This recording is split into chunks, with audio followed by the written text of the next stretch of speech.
All right, so here's our Transformers 1 review. Just got back from the theater right now, so spoiler alert, you guys have been warned. Turn off the video if you've not seen it yet. You see it in the title of the video, spoiler alert. And we're good. Okay, so let's discuss it. So overall, I gave it an 8.5 out of 10. So animation on par with one of the best. Very well done. They made Cybertron look great. Animation was fantastic. The voices were good. Hemsworth did a good job as Optimus Prime. And overall, very well done. The bondship, the friendship, the bond between Megatron and Optimus Prime at the beginning of the movie and just even the middle, you could totally see Anakin Skywalker, Obi-Wan Kenobi vibes here with Star Wars. Totally like friends, but you knew Megatron has an edge. I mean, we already know what's going to happen, but it's kind of cool seeing how it transpired. You know what I mean? They were minors. They didn't have their cogs, which allows them to transform.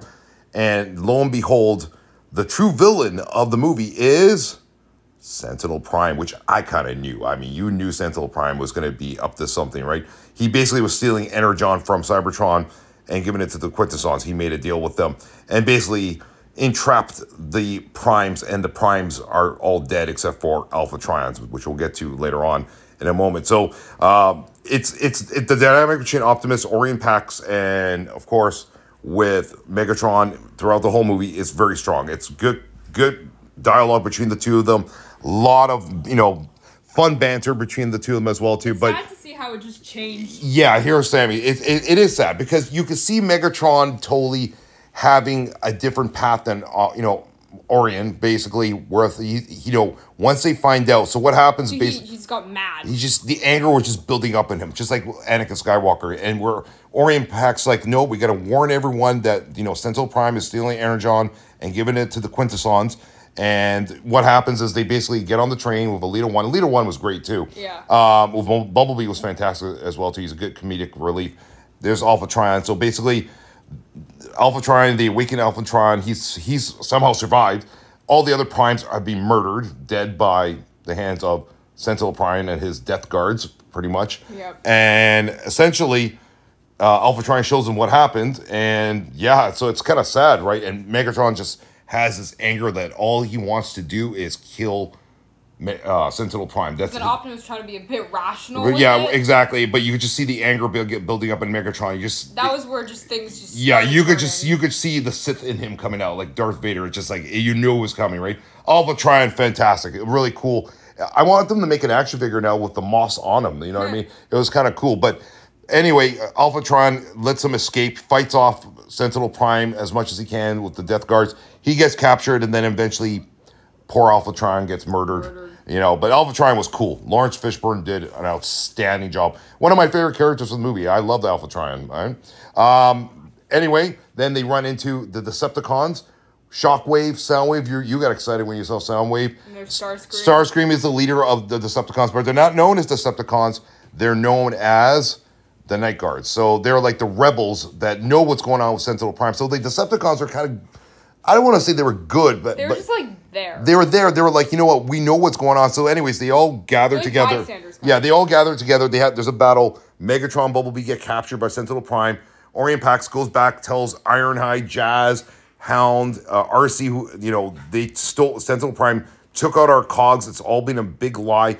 We're working for basically the Quintessons, giving them our Energon. It's going to drain out Cybertron. We're working for nothing. We're working for nothing, pretty much, right? And it's injustice, right? The whole movie's pretty much about injustice too, which they did a really good job with that. And then, lo and behold, they basically go to the Prime Temple where Sentinel Prime has Megatron, Bumblebee captive. They break them out with the help of the Decepticons, a.k.a. the Night Guards. And then basically a whole battle ensues. And then we see basically the battle between Megatron. Megatron basically has Sentinel Prime at his mercy, and he's ready to blow his head off. And then Optimus is like, don't do it. Right? And then, in the back of my head, I'm thinking to myself, Ironhide moment here from an 86 movie. Such heroic nonsense. And Megatron goes to shoot Sentinel Prime, and Orion jumps in front, sacrificing himself, and basically gets killed. And then he's hanging on by a cliff, and then Megatron grabs him, D16 as we know him, right? And he looks at him and says, you know what? I'm not going to save you anymore. I'm done with you. And he just drops him, and then his eyes turn that gleaming red. It's like, there it is. the sheer evil has overtaken Megatron, which it's really sad.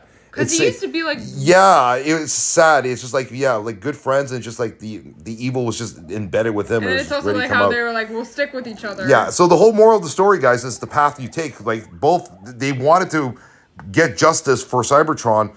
Orion wanted to do the right path, which is, you know what, overtake him, but we're not going to turn into what Sentinel is, which is killing people, a tyrant, a dictator. But Megatron is basically following the same footsteps that Sentinel was going to do. Like, what you're doing is you're going to be better. Exactly the same. You're not going to be any better. And it's a good story. It's a good moral, especially for young kids too. You know what I mean? But anyway, good movie. Good movie. Why do I give it an 8.5 out of 10? Because I would have liked to see Megatron a little bit sooner getting angry, like an extra 10 minutes. But you saw it, but the thing is, the fact that it was gradual is good. But then I also liked how we saw the bond when he was nice, because we never get to see that. We see so much of him being evil. Yeah, but you know what? Megatron's a likable villain. I mean, you see it, like, he's a great villain, but there's a side of him that you know that there was always, you know, there was an empathetic side to Megatron somewhere there. Anyway, Megatron's still one of my favorite characters. Great movie. We totally recommend seeing it, no doubt about it. What do you give it out of 10? I think I'd give it a 9 out of 10. Okay, you're 9 out of 10. I would have given it a 9 out of 10, but I would have just liked Megatron turning evil just a little bit sooner. Just a little bit sooner. I would have liked to see more. You see maybe Megatron evil for about 10 minutes in the movie, and then the end credits, you see him with the Decepticons, and their emblems are on and they're rising, right? And it's cool too, because his favorite Prime was, what was his name?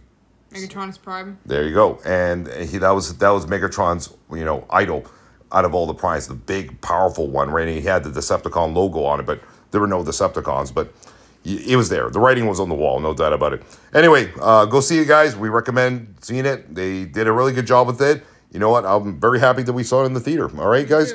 Thanks for watching, and we'll see you guys in the next video. Take care.